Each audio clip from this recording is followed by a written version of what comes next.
दोस्तों UPSC, EPFO, APFC and EO exam की short advertisement release हो चुकी है और आप में से बहुत सारे बच्चे अब इस एग्जाम की प्रिपरेशन करने के बारे में सोच रहे होंगे। और आपको ये भी पता है कि भाई जो एक्सपेक्टेड एग्जाम डेट है वो 30 नवंबर 2025 हो सकती है। बट अब बच्चों के मन में डाउट ये है कि सर क्या 4 महीनों में इस एग्जाम की अच्छी खासी प्रिपरेशन हो सकती है? क्या 4 महीने इनफ है इस प्रिपरेशन के लिए? तो इस वीडियो में आपके इस क्वेश्चन का आंसर देने की कोशिश करूंगा।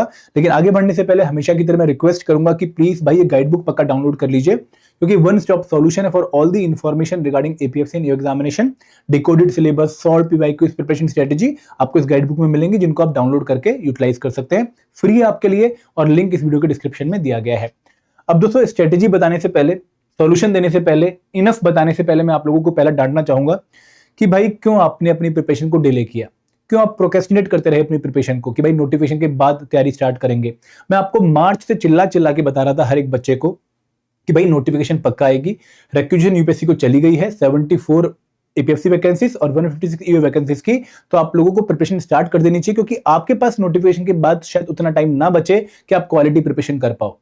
तो ये मैंने हर एक बच्चे को बोला, बट बच्चों ने बहुत फ्रस्ट्रेशन निकाली, मेरी वीडियो के नीचे गंदे गंदे कमेंट किए, कोई बात नहीं। बट दोस्तों मैं आपको ये बोलूंगा कि ये एक बहुत बड़ा ब्लंडर था जो शायद आप लोग कमिट कर चुके हैं। बट अब हम इसके सॉल्यूशन की बात करते हैं कि सर अगर मिस्टेक हो भी गई है तो सॉल्यूशन बताओ कि भाई क्या 4 महीने में प्रिपरेशन हो सकती है। तो मैं सबसे पहले आप लोगों से रिक्वेस्ट ये करूंगा कि भाई एक बार अपना स्टेटस आइडेंटिफाई करिए, अपना लेवल आइडेंटिफाई करिए, अपनी सिचुएशन आइडेंटिफाई करिए कि भाई आप कहां पर स्टैंड करते हैं। जब मैं ये बात बोल रहा हूं तो मैं बेसिकली आपको सेल्फ अवेयरनेस के बारे में बोल रहा हूं कि आप एक बार सेल्फ अवेयर होइए कि इस पूरी प्रिपरेशन जर्नी में आप कहां पर स्टैंड करते हैं। तो यहां पर जनरली मेरे हिसाब से 4 केस बनेंगे कि भाई सर मैं तो बिल्कुल बिगिनर हूं, मैं अभी अपनी प्रिपरेशन स्टार्ट करूंगा, मैंने इससे पहले किसी एग्जाम की प्रिपरेशन नहीं करी है और मैं फ्रेश प्रिपरेशन अपनी गवर्नमेंट एग्जाम्स की इसी एग्जाम से स्टार्ट करने वाला हूं। पहला बच्चा ये हो गया। दूसरा बच्चा कौन सा है? दूसरा बच्चा है जो ऑलरेडी बैंकिंग एग्जाम्स की तैयारी कर रहा है, एसबीआई पीओ की, आईबीपीएस पीओ की या फिर बैंकिंग क्लर्क एग्जाम्स की, तो वो उनकी प्रिपरेशन ऑलरेडी कर रहा है। यहां पर वो क्वांट प्रिपेयर कर रहा है, यहां पर वो रीजनिंग प्रिपेयर कर रहा है, यहां पर वो इंग्लिश प्रिपेयर कर रहा है, इन कंपोनेंट्स को वो बहुत टिका के बहुत अच्छे लेवल पे प्रिपेयर कर रहा है। तीसरा बच्चा कौन सा हो सकता है? केस 3 वाला, जो कि एसएससी सीजीएल एग्जाम की प्रिपरेशन कर रहा है। ठीक है कि सर मैं क्वांट भी प्रिपेयर कर रहा हूं, मैं रीजनिंग भी प्रिपेयर कर रहा हूं, मैं इंग्लिश भी प्रिपेयर कर रहा हूं और बेसिक लेवल पे जीके जनरल नॉलेज भी प्रिपेयर कर रहा हूं, यहां पर पॉलिटी हिस्ट्री के फैक्चुअल क्वेश्चंस में प्रिपेयर कर रहा हूं। यहां पर मैं कहीं ना कहीं आरबीआई ग्रेड बी वाले बच्चे को भी कंसिडर कर लूंगा, क्योंकि एफएम में आपको बहुत ज्यादा एपीएफसी में एडवांटेज देखने को नहीं मिलेगा, ईएसआई आपका एक एडिशनल पार्ट हो भी जाएगा, बट आपके लिए भी ये वाली सिचुएशन है। और एक बच्चा कौन सा है? केस 4, जो ऑलरेडी यूपीएससी एग्जाम की प्रिपरेशन कर रहा है। और मैं ये बच्चा वो मानूंगा जिसने यूपीएससी की कम से कम 1 साल प्रिपरेशन कर ली है या 1-2 अटेम्प्ट भी दे दिए हैं। ठीक है, वो बिगिनर नहीं है यूपीएससी की प्रिपरेशन में, हिस्ट्री, पॉलिटी, इकोनॉमिक्स को एक बार अच्छे से कवर कर चुका है। तो आप किस कैटेगरी से बिलोंग करते हैं, पहले आपको ये आइडेंटिफाई करना है। अब फॉर एग्जाम्पल अगर आप केस 4 यूपीएससी से बिलोंग करते हैं तो यहां पर मैं सजेस्ट ये करूंगा कि हाँ भाई सिचुएशन अंडर कंट्रोल है, क्योंकि आपने ऑलरेडी 70% सिलेबस अपनी यूपीएससी की प्रिपरेशन में कवर कर लिया है। आपको आइडिया है कि हिस्ट्री क्या होती है, पॉलिटी क्या है, मैंने पढ़ा हुआ है उसके बारे में, क्वांट का आपको आइडिया है, रीजनिंग का आपको आइडिया है, तो आप थोड़े कंफर्टेबल जोन में हैं इस टाइम पर। और अगर मैं पुराने एग्जाम्स में बच्चों को देखूं भी, तो जैसे एपीएफसी 2023 या फिर ईओ एग्जाम 2023 में हमें बहुत सारे बच्चे ऐसे देखने को मिले जो कि यूपीएससी बैकग्राउंड के थे, फरवरी में नोटिफिकेशन आने के बाद प्रिपरेशन स्टार्ट करी और एग्जाम क्वालिफाई कर गए। तो यहां पर आप लोगों के लिए चीजें पॉसिबल हैं। 30% सिलेबस जो है वो आप अगले 3 महीने में प्रिपेयर कर सकते हैं और लास्ट मंथ में रिवीजन करके आप एग्जाम में अच्छा परफॉर्म कर सकते हैं। बट आपको अगले 3 महीने के लिए बहुत डेडिकेटेड प्लान बनाना पड़ेगा और उसको बहुत कंसिस्टेंसी से एग्जीक्यूट करना पड़ेगा। आपको यूपीएससी की प्रिपरेशन कंटिन्यू रखनी है, क्योंकि 70% प्रिपरेशन आपका वहीं से होगा, लेकिन जो 30% न्यू पोर्शन आपने प्रिपेयर करना है उसके लिए आपको टाइम देना पड़ेगा। फॉर एग्जाम्पल आपको अकाउंटेंसी को एटलीस्ट 25 डेज देने पड़ेंगे, आप लोगों को आयर एंड लेबर लॉ के लिए मिनिमम 25 डेज देने पड़ेंगे अगर आप दिन में डेली 2 से 2.5 घंटे या 3 घंटे पढ़ते हैं। आप लोगों को कंप्यूटर अवेयरनेस को लगभग 10-15 दिन देने पड़ेंगे। आपको सोशल सिक्योरिटी को एटलीस्ट पर डे 3 घंटे और लगभग 10 दिन देने पड़ेंगे। ऐसे आपको ऑडिटिंग एंड इंश्योरेंस के लिए लगभग 10 दिन देने पड़ेंगे। तो आपको अगले 3 महीनों में ये 30% सिलेबस कवर करके 70% रिवाइज करके आगे एग्जाम में जाना है। तो आपकी सिचुएशन थोड़ी अंडर कंट्रोल है। लेकिन जो पहली कैटेगरी का बच्चा है, मैं इन पे बाद में आता हूं, जो पहली कैटेगरी का बच्चा है, तो मैं आपको बहुत ऑनेस्टली बोलना चाहूंगा कि भाई आपके लिए अब इस एग्जाम को 4 महीने में प्रिपेयर करके क्वालिफाई करना बहुत बहुत बहुत टफ है। ये मेरा ऑनेस्ट रिएक्शन है कि भाई अगर मैं भी होता, क्योंकि मैं यूपीएससी के लिए तैयारी कर रखी है, मैंने इन एग्जाम्स के बारे में भी काफी इंफॉर्मेशन मेरे को है, तो मैं आपको यही सजेस्ट करूंगा कि 4 महीने में ना नेक्स्ट टू इम्पॉसिबल थिंग है ये कि भाई आप अभी स्टार्ट करके बिल्कुल बिगिनर सारे कंपोनेंट्स को उस लेवल पे प्रिपेयर कर लो कि भाई आप इस एग्जाम को क्वालिफाई कर लो, बहुत टफ सिचुएशन है, बहुत टफ। तो आपको बहुत एक्स्ट्रा एफर्ट डालने पड़ेंगे, आपको विद कंडीशंस अटैच तैयारी करनी पड़ेगी, तब जाकर आप खुद को रेडी कर पाओगे। और फिर भी एग्जाम क्वालिफाई हो सकता है, मैं कहूंगा कि बहुत मुश्किल है, ठीक है, क्योंकि आप लोगों ने बहुत डिले कर दिया अपनी प्रिपरेशन को। भाई आप लोग 4 महीने में अपनी प्रिपरेशन इतने बड़े सिलेबस की कैसे लेकर आ गए? आपको कहीं ना कहीं पहले स्टार्ट करना चाहिए था। तो ये बहुत मुश्किल सिचुएशन है आप लोगों के लिए। हाँ, अगर फिर भी आप इंटरेस्टेड हैं, अगर फिर भी आपको लगता है कि नहीं मुझे तैयारी करनी है सर, कैसे भी बता दो, तो मैं आपको यही सजेस्ट करूंगा कि भाई अगले 4 महीने मिनिमम पर डे आपको 7 से 8 घंटे इस प्रिपरेशन में डिवोट करने पड़ेंगे। और जो छुट्टियां आएंगी उनमें without celebration of the festival आपको बस प्रिपरेशन पे ही पूरा फोकस रखना है, क्योंकि अगर आपने एग्जाम क्वालिफाई कर लिया फिर हर दिन त्योहार होगा, बट उस पॉइंट ऑफ टाइम तक मतलब 30 नवंबर तक आपको रेगुलर कंसिस्टेंसी के साथ 7 से 8 घंटे पर डे डिवोट करने हैं। और जैसे जैसे मंथ आगे बढ़ेंगे, अगस्त में 7 से 8 घंटे, सितंबर में 9 से 10 घंटे, अक्टूबर में 11 से 12 घंटे, आपको नंबर ऑफ आवर्स बढ़ाने पड़ेंगे। क्योंकि दोस्तों आपको पहले तो एक बार सिलेबस कंप्लीट करना है और फिर आपको उसको रिवाइज करना है और उसको प्रैक्टिस करना है। तो ये चीजें टाइम कंज्यूमिंग है, आपके एफर्ट बहुत तगड़े लगेंगे, तब जाकर ये प्रिपरेशन पे आप एक लेवल पे पहुंच पाएंगे। तो यहां पर बिगिनर के लिए मेरा यही पॉइंट है कि भाई पहले तो मन बनाओ कि तैयारी करनी भी या नहीं करनी, क्योंकि सिचुएशन बहुत टफ है। अगर आप मन बना लेते हो कि हाँ सर कोई अल्टरनेटिव नहीं है, हमारे लिए तो यही एग्जाम एक ऑप्शन है अब, या फिर जो ऑप्शन हमने पकड़े भी हुए हैं वहां पर भी सिलेक्शन के चांसेस बहुत ही कम है, हमारी वहां पर भी हालत टाइट है, हम वहां पर भी जैसे अगर बैंकिंग एग्जाम की तरफ जाने की सोच रहे हैं तो वहां पर भी हमारा नील बटे सन्नाटा ही है। तो उस केस में आप इस एग्जाम की तरफ आइए, मन बनाइए कि भाई हाँ अगले 4 महीने जैसा भी रिजल्ट क्यों ना हो मुझे अपना बेस्ट एफर्ट देना है, क्योंकि शायद आगे भी एग्जाम आ सकता है, तो शायद मेरी प्रिपरेशन वहां पर काम आ जाए। तो कहीं से तो स्टार्ट करना है, तो आज ही स्टार्ट कर देती हूं। अगर ये मन बना लिया है तो फिर 4 महीने पीछे मुड़ के नहीं देखना, ढंग से तैयारी करनी है।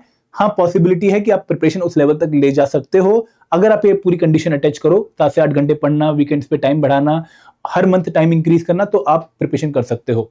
और दोस्तों यहां पर अगेन मैं आपसे यही रिक्वेस्ट करूंगा कि भाई अच्छे सोर्स फॉलो करना और रिवीजन को बाद में मत टालना, रिवीजन को विद प्रिपरेशन ही मैनेज करना। तो 4 महीने इनफ है for those student who are beginner?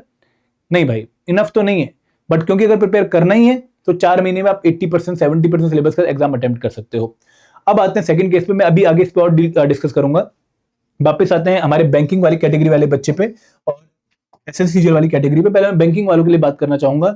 Again देखो 4 महीने ना आपके लिए भी टफ है प्रिपरेशन करनी, क्योंकि आप क्यूआरई प्रिपरेशन ही कवर कर पाए हो, केवल आप सिर्फ 1/3 प्रिपरेशन कवर कर पाए हो। क्यूआरई के पेपर में 35 क्वेश्चन आएंगे, आपको लगभग जो है 85 क्वेश्चन की और प्रिपरेशन करनी है, और वहां पर कंपोनेंट्स छोटे नहीं है।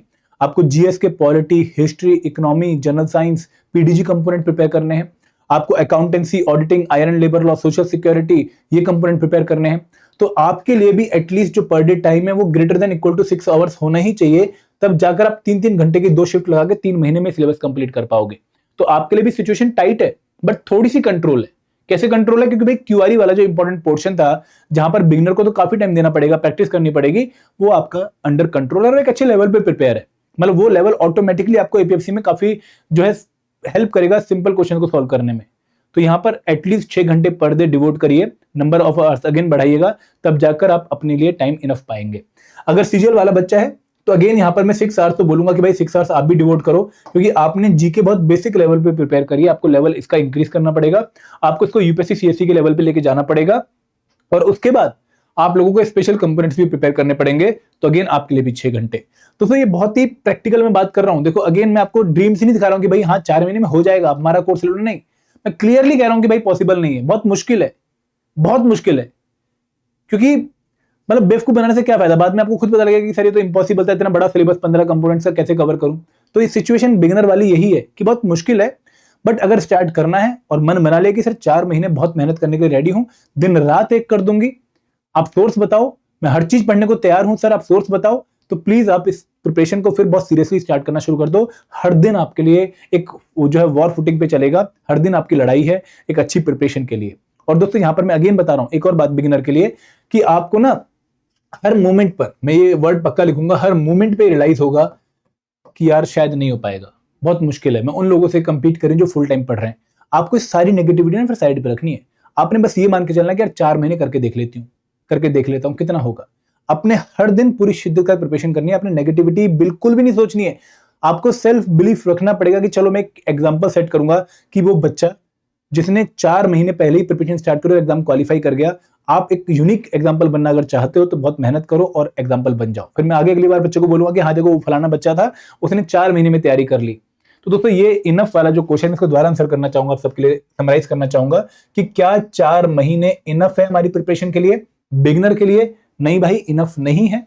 ठीक है, बिल्कुल क्लियर आंसर है मेरा। बट हाँ, अगर आप तैयारी करना ही चाहते हो तो बहुत एफर्ट लगेंगे, बहुत मेहनत लगेगी, तब जाकर आप खुद को कैपेबल बना पाओगे। बैंकिंग वाला बच्चा, सीजीएल वाला बच्चा, अगेन आपको मिनिमम 6 घंटे पर डे डिवोट करने पड़ेंगे, तब जाकर आप ये सिलेबस कंप्लीट करके एग्जाम रेडी हो पाओगे। मिनिमम 6 घंटे कह रहा हूं, नंबर ऑफ आवर्स आपको बढ़ाने भी पड़ सकते हैं।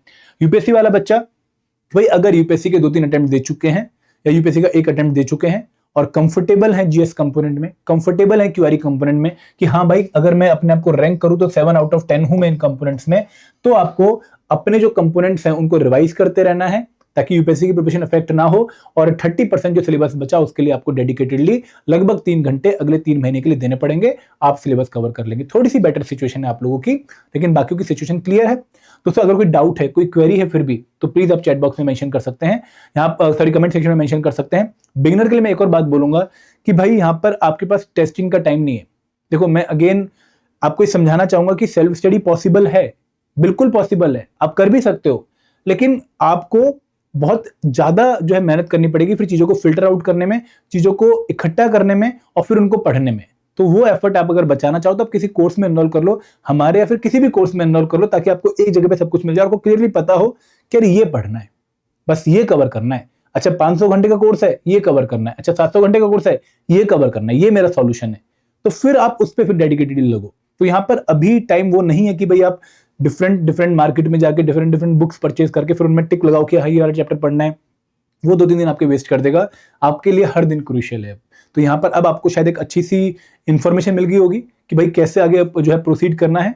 तो प्लीज दोस्तों अगर कोई डाउट फिर भी रहेगा तो कमेंट सेक्शन आप लोगों के पास है। मैंने बहुत ऑनेस्टली आपको इसमें गाइड किया है, कोई मेरा पर्सनल मोटिव यहाँ पर नहीं है। मैं बहुत क्लियरली बोलना चाहूंगा, इस मोमेंट तक मेरा कोई पर्सनल मोटिव नहीं है। हाँ अगर आप एक कोर्स की तैयारी करने की सोच रहे हो कि सर कोर्स बता दो, तो आप हमारे कोर्सेज में एनरोल कर सकते हो। हमने 3 डिफरेंट कोर्स आपके लिए लॉन्च कर रखे हैं, मैं आपको दिखा भी देता हूं 3 डिफरेंट कोर्सेज कौन से हैं। हमारा पहला कोर्स है मास्टर कोर्स।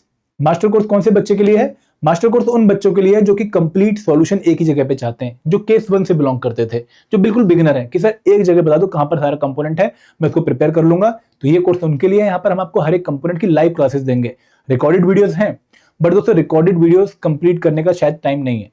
मैं आपको रिक्वेस्ट ये करूंगा कि अगर आप बिगिनर हो तो यहाँ पर नोट्स देखिएगा, क्विज पढ़िएगा और यहाँ पर लाइव क्लासेस अटेंड करिएगा। लाइव क्लासेस आपको हेल्प करेंगी चीजों के इंपॉर्टेंट टॉपिक्स को कवर करने में, प्लस आपको एक आइडिया दे देंगे भाई एक्चुअल नोट्स में क्या है। ठीक है, तो नोट्स, क्विज और लाइव क्लासेस आपको यहाँ पर हेल्प करेंगी। सिमिलरली जो बच्चा केस 4 कैटेगरी से बिलोंग कर रहा था वो इस वाले कोर्स में आ सकता है, स्पेशल कोर्स में, क्योंकि यूपीएससी वाली प्रिपरेशन ऑलरेडी हो चुकी है। वो इन कंपोनेंट्स के लिए इन कोर्स को एनरोल कर सकता है। यहाँ पे केस 2 और केस 3 वाला बच्चा भी आ सकता है। ये कोर्स अभी केस हमने डिस्कस नहीं किया, जो बच्चा पूरी तैयारी कर चुका है उसके लिए तो इनफ टाइम है ही है, तो वो इन कोर्स में एनरोल कर सकता है। टेस्ट सीरीज को ज्वाइन करके अपनी प्रिपरेशन को और निखार सकता है। तो दिस वीडियो वाज रिगार्डिंग कि sir is 4 month enough for APFC new exam preparation. I hope आपको एक अच्छा आंसर मिल गया होगा। और दोस्तों मैं एक और बात बोलूंगा कि दिस इज द मोमेंट जहां पर आप अपनी लाइफ चेंज करने के लिए कुछ डिसीजन लोगे कि भाई ये मेरे लिए आगे की 4 महीने की मेरी जो है प्लानिंग है और इससे मैं ये करना चाहता हूं। तो वो जो डिसीजन है ना वो बहुत जल्दी ले लीजिए और पूरा एग्जीक्यूट करना शुरू कर दीजिए। मैं आपको इसलिए रिक्वेस्ट करूंगा कि लाइफ आपको बार बार मौके नहीं देगी अपनी जिंदगी तराशने के, अपनी जिंदगी पे एक नए लेवल जाने के। तो ये एक मौका है जहां पर आप लोग अपने कैरियर को एक नई डायरेक्शन दे सकते हैं, अपनी लाइफ के लिए एक बहुत अच्छी अपॉर्चुनिटी चूज कर सकते हैं। तो बहुत कॉन्शियसली, रैशनली डिसीजन लीजिएगा और फिर उस डिसीजन को पूरा एग्जीक्यूट करिएगा। फिर पीछे मुड़ के मत देखिएगा। एक बार जो सोच लोगे ना फिर उसको एंड तक पार लगाइएगा, ताकि भाई जो भी रिजल्ट हो उसके लिए मैं खुद जिम्मेदार हूं। ठीक है, तो पूरी मेहनत करिए, सेल्फ बिलीफ रखिए। आपको ना कंपीट यहां पर किसी और से नहीं करना है, आपको यहां पर कंपीट अपने ही बेस्ट वर्जन से करना है। अगर आप अपना बेस्ट जो है परफॉर्मेंस दे दोगे, आपको कोई नहीं रोक सकता इस एग्जाम की सिलेक्शन में। अपना बेस्ट वर्जन कि सर मेरी लिमिट ये थी और मैंने प्रिपरेशन करके इस लिमिट को रीच कर लिया है, अब मैं देखता हूं इस एग्जाम को। प्लीज आप ऐसा जो है अपने मन में सेटल करिए स्कोर। ये मत सोचिए कि भाई फलाने ने कितना पढ़ लिया है, अच्छा वहां पे बहुत सारे बच्चे यूपीएससी वाले हैं, अच्छा वो बच्चा मई से तैयारी कर रहा है, वो बच्चा अप्रैल से तैयारी कर रहा है। नहीं, सबका अपना अपना लेवल है, आपका अपना लेवल, अपना बेस्ट लेवल रीच करिए। ठीक है, तो यहां पर मैं वीडियो को एंड करना चाहूंगा। Thank you very much. जय हिंद, जय भारत।